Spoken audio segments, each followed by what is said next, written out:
Okay, so for those of you who don't know, my name is Karen Knight. I'm with Karen Knight Consulting. I help not-for-profits with their volunteer programs.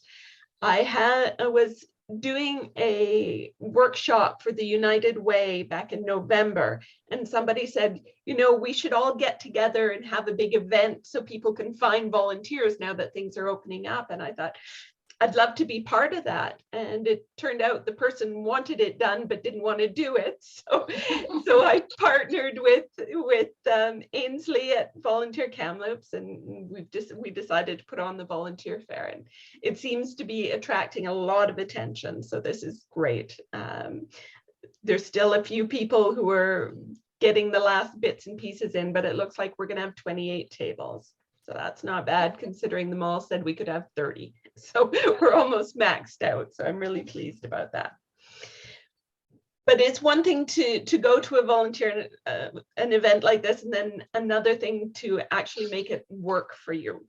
And so that's what this is all about, is just some tips to make sure that when a month from now, you can look back and say, yeah, that was really worth doing. It was worth the time. It was worth the $50. We'd do that again. So part of that, there's kind of three areas, and the one is prep work, and then there's stuff you can do during the actual event, and then follow-up stuff. So I'm going to start with the prep work. And basically the first thing you have to do is be really, really clear in your head what you're doing it for, what you want out of this. So not just we need more volunteers, but we need X number of volunteers. I need 10 volunteers who have skills in this area, who are available at this time. Be really, really clear in what you're looking for. Hi, Pamela. Make sure you really understand that. And Karen, thank you. You're welcome. No problem. One of the things I've noticed is, have you ever done this? If you've gone looking for a vehicle, you don't go out and look at every vehicle. You think, okay, I need this in a vehicle. So when I went shopping for the pickup I have now, I needed a small pickup. I needed one that was decent on gas, one that was really reliable. So you work out exactly what you need, and then you start looking. And once you decide this is what I want, you find them everywhere, right? I decided, okay, I'm going to get a Toyota Tacoma. There are Tacomas everywhere. For the week or so before I actually went out and bought one, everywhere I turned, there was one. And you probably had similar experiences, right? And the same thing, it works when you're looking for a volunteer. The better you know what you're looking for, the more likely it is you'll find it. But you have to really know. So take some time ahead of time before the event and write down exactly what you're looking for. So how many volunteers, what they need. Are you just trying to get attention? So like Elder Dogs, they're new to Kamloops. So just community exposure is huge. So just getting out there. So all this sort of thing, just be really clear on what you're looking for. And then you can watch for it as it comes through. Take some time to think about what you can offer the volunteer. Not just what the volunteer can do for you, but what can you do for them? Because people want to help, but it's a give and take. Even in volunteerism, it's a give and take. If you want young volunteers, for example, there's ways you can attract them. This is only partially tongue-in-cheek, but if you feed them, they'll come. Everybody's kind of nodding. Yeah, I've been there. But flexibility is huge if you're looking for young people. The ability to work to their time schedule. So think of the things that you can offer your volunteers.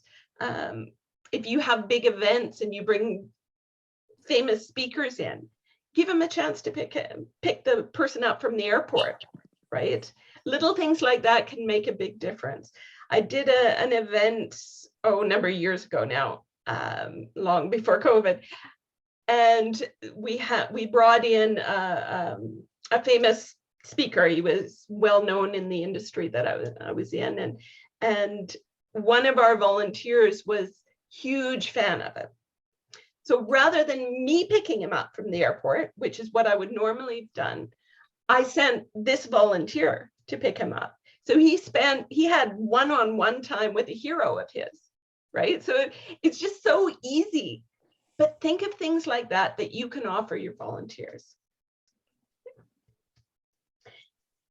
Now, what do you think about the things you're going to need to take with you? So what are you going to have at your table that's going to make it easier for you to process a volunteer? So if somebody comes up to your table saying, okay, I want to help you, what do I do?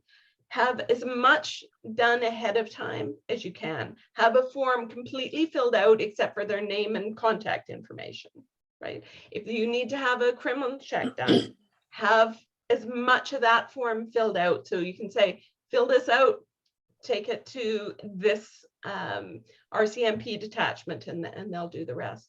Make it easy for them, because the more hoops you make them jump through, the less likely it is that they're going to carry through. And know your mission. Why are you in existence? The clearer that you know what you're doing and why you're doing it, and the more passionate you can be about that mission, the more people will gravitate to you. The more passionate you become a magnet. If you're really passionate about what you're doing, you become a magnet, and other people it's infectious. People want to be part of that, right? So these are some of the things you have to do ahead of time. Does anybody have any suggestions or things that I might have missed in that? Ainsley? You're mute. Okay. Thanks, Karen. When you were speaking about applications and making it as easy as possible for volunteers to kind of get started, another idea is having a QR code created. So a lot of our applications for a lot of organizations are now online. So if you don't have the capability to have a computer or an iPad available, if you have a QR code that they can scan with their phone, everyone walks around with a phone now, they can do it right on their mobile device. Good idea. Good idea. That's something. And yeah, if anyone isn't sure how to make a QR code for an application, just let me know. I'll put my email in the chat and you can let me know. Good idea. Anybody else? Any other thoughts or ideas? Cool. Okay. If you come up with anything later, or if I come up with anything, oh, Joanne? Is there Wi-Fi available? Yes, there will be free Wi-Fi available to all the tables.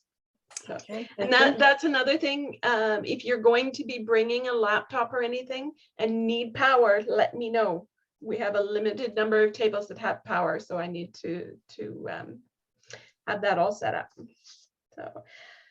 So during the event, people tend to be attracted to tables that are interactive. If you have a game or a draw or a raffle or something, like you throw a foam ball at a wall, and if you hit a certain thing, any sort of games, anything interactive draws people in, because they don't want to just walk up and look at a piece of paper. They want to do things. People love doing things. So if you can come up with some silly game that relates to what you do. So for example, Caitlin, you're with the invasive species. If you had, for example, a board and say which one of these plants is native and which one's invasive, that would be something that people could do. It could get them talking. It gets them aware of things, and yet it's a game, right? So simple things like that. What sort of things can you put together for your organization that will help?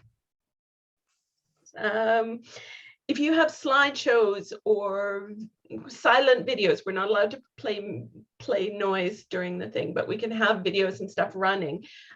Show your volunteers at work. Show them what people are doing or what you do. Are you talking to me? I see your mouth moving, but your thing. No, you're good. Okay. Oh, where was I? Oh yeah, slideshows and or silent videos showing them doing their work or the kind of impact that you make. Again, something for people to watch, something that gets people talking will be an attractant.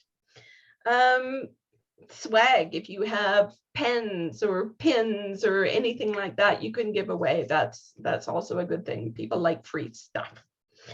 That sort of thing will work too, and be noticeable. The Pride's got the heads up on everybody else because they've got the big colorful flags and things like that, and it's attractive. It draws attention. So if you can make your booth or your table bright and colorful and attractive, then people will come. So think about ways you can do that. And once people do come to your table, be ready for them. Be able to answer any questions that they have. And this is something that I've talked to a lot of not-for-profits about. Be honest. Answer their questions honestly. Don't downplay the amount of time it takes. Don't downplay the training involved or anything like that. Be honest, because yes, you might get more people to volunteer initially by downplaying the less pleasant parts of it, but they're not going to stick around and you're going to be back where you came from, right? And on top of that, if you bring someone in and say, oh, it's only a couple hours a month, and it ends up being a couple hours a week, not only are they going to leave, but they're going to badmouth you.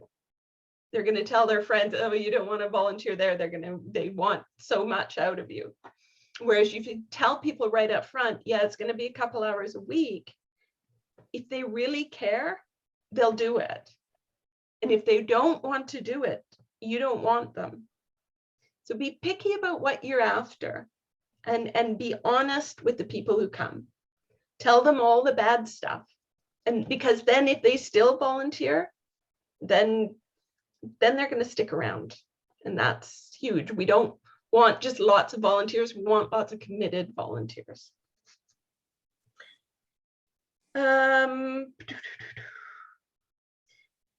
Again, don't take just anybody. Take a person who fits what you need, what you have. So the skills you're looking for, the experience or the enthusiasm.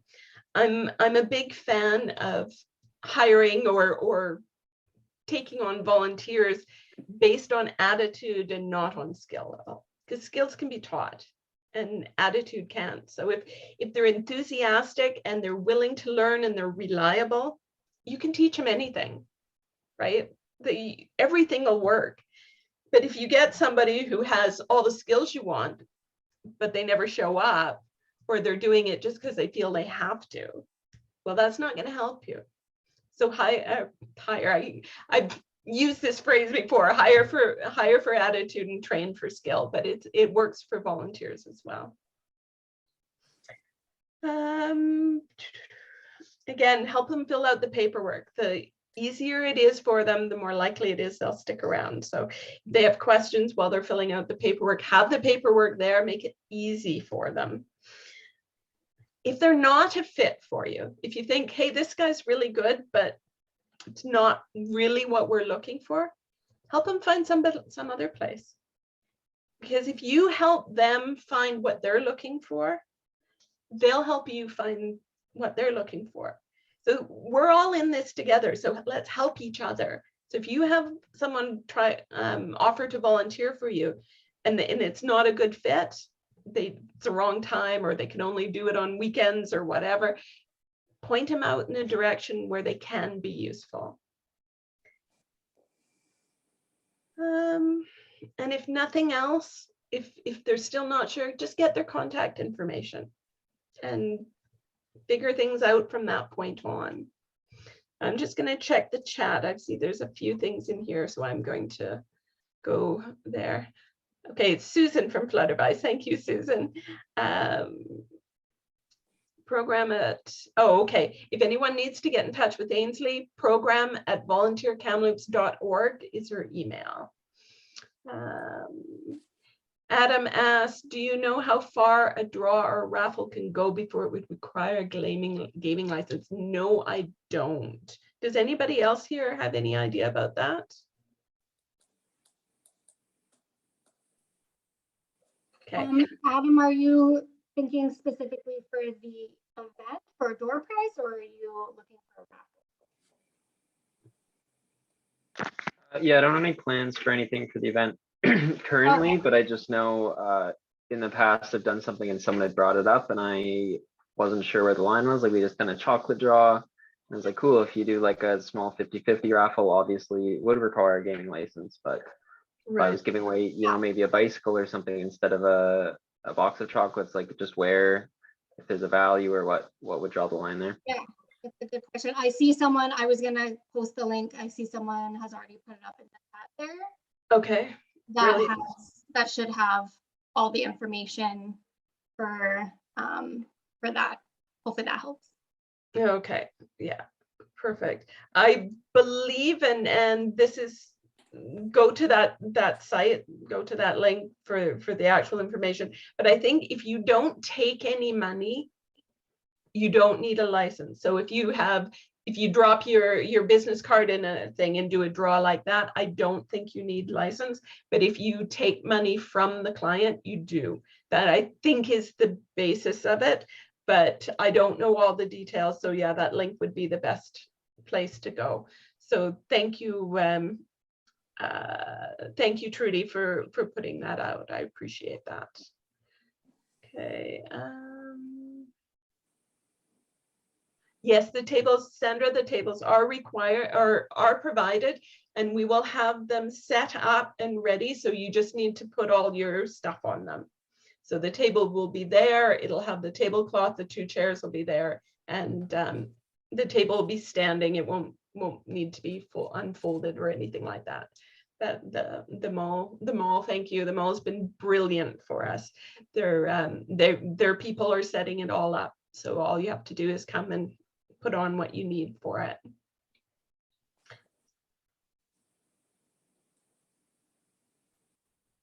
Okay. Where in the mall? It's in kind of the new wing next to where Sports Check is and Old Navy and what's the other one? Marshall's. It's in that general area. If you need to know specifically, I think I sent out a map to everybody, but if you want to see it again, just let me know and I'll resend it. So, okay, are there any more comments or suggestions for what you can do at the event that might help people? Like I said, there's only, I know I've done things like this before, but I don't know everything by any means. So Joanne? Oh. Yes, so I represent the Kamloops Festival of Performing Arts. So I was thinking that if we had a couple of kids play an instrument, but that would be too noisy, right? I would have to check, but I suspect so. Yeah. I think do so. you do plays or anything like that? Well, we have speech arts, but dance.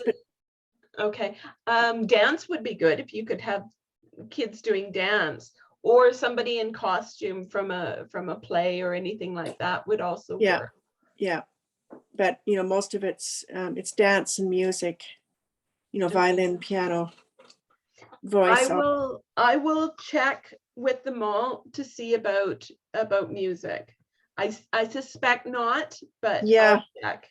Yeah, it might be a wee bit noisy. Right. Were you thinking a live performance, Joanne? Yeah, or- yeah, but we do have some recordings, so I'll be talking to some of the other festival members with an idea of having a laptop that we could play a recorded performance. Right. Or I'm quite several. sure a recorded one wouldn't work. It would have to be live, I think. for Yeah, I'm them. wondering if we check with the mall if it's at a specific time. Sorry, you faded out there, Ainsley. Yeah, I was saying, I wonder if we check with the mall if it's at a specific time, if they would allow it. Oh, there's an idea. I see. Right. Yeah, I think the issue is that if everyone comes and plays songs and all of this music Yeah. and yes, but maybe if there's anyone else interested that has something like that, to get in touch with Karen, because then we could see if the mall would allow a specific time and we could make a schedule for that. If they would Right. let us. okay, I think that would be a great way to show the Performing Arts Festival. And it would definitely bring people over to that wing of the mall for sure. oh, yeah, for Absolutely. sure. Absolutely. And for anyone that doesn't know, the fair is coming back to Kamloops that weekend at the mall as well. Right. So it's going to be quite busy around that area because they will be there that weekend set up in, I think, the main parking lot. Right. Okay, Okay, good. Mike? thank you. Yeah, Karen, I think this is the first time you've had this fair in a mall, so I guess you don't have any idea what kind of turnout we'll have from people looking for volunteer positions. No, I have no idea at all. We're getting a lot of traction on the social media and stuff, people liking it, people sharing it and things like that. What will happen, I have no idea. Okay. So we'll keep our We'll fingers hope for the crossed. best. Yes, exactly. Okay. And finally, follow up. What do you do when this is all done? You've got a list of names or whatever. The first thing to do, there's not that much you need to do, but what you do is really important. And that's follow up with them, like be in contact with them within 3 or 4 days, no more than 4 days. The sooner you can get them started, the better. So be in touch right away. And keep in touch, especially if you have a few different things that they need to do, such as get through their criminal check or anything like that. Stay in touch with them and make sure that they know they haven't been forgotten. The sooner that you can get them into the training and get them a shift, the better they'll do. They want to make a difference. That's why they're volunteering. They want to help. And the sooner they can do that, the better they'll feel about themselves. And so the better that they'll appreciate what you do for them, right? And make them feel part of the team. Give them a t-shirt or a hat or a pin or whatever you do with your volunteers. Make sure that they're introduced to other volunteers so that they're right from the start, they're part of the group. And then they can feel that much more committed to your organization. Okay. I think I saw a question come up here in the chat, just a sec. See, which one? See, that's the TV station, right? There's free advertising already gone out on the Pattison radio stations. They're already doing that. Castanet, the online news thing, is as an advertisement up on there. Stingray has not gotten back to me. I've left messages for them a few different times. The TRU radio station is putting out public service announcements throughout this month. The newspaper, Kamloops This Week, will be doing a big spread on Volunteer Week, this will be at the end of Volunteer Week, and they're trying to get an interview with me in that to do that. I'm also reaching out to the television station to get an interview on the midday show or whatever it was called there. I'm also doing an interview with Shelley Joyce on CBC Radio. So we're trying to cover everything that we can to get that done. So and that's pretty well everything. Does anybody else have any comments, any questions, anything at all that they're wondering about or that they can help other people with? I just like to say that I did find this help. There was some good pointers in there, and it gives me some direction to move Good. forward. And yeah, so thank you. Appreciate it.